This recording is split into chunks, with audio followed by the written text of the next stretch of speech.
Indépendance de Madagascar, que nous révèle l'histoire?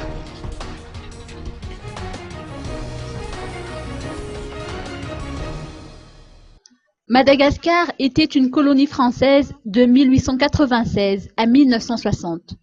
Tout le système politique, économique et culturel malgache était à l'époque placé sous l'égide de la France. La Grande Île a regagné officiellement son indépendance le 26 juin 1960. La cérémonie de proclamation qui s'est déroulée à Mahamasna ce jour-là avait vu la présence du général Charles de Gaulle.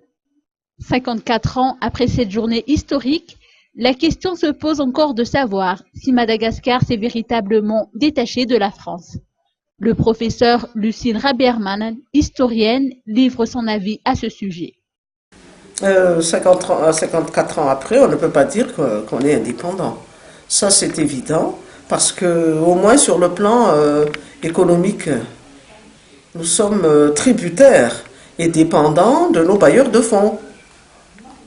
C'est-à-dire que nous avons signé des accords bilatéraux et des accords multilatéraux avec les organisations financières internationales, la Banque mondiale et le Fonds monétaire international notamment, pour ne pas parler des organisations régionales.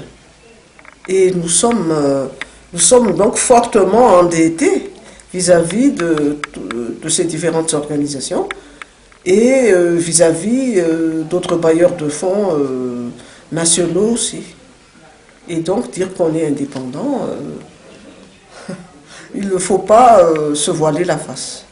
Nous ne sommes pas indépendants, nous dépendons fortement et de plus en plus de ces bailleurs de fonds-là sans lesquels l'économie ne marche pas. Je ne dis pas que ça marche parce que nous sommes tributaires de l'étranger, mais nous avons vu lors des 5 ans de transition, des dernières 5 ans des dernières 5 années de transition, que nous étions vraiment étranglés.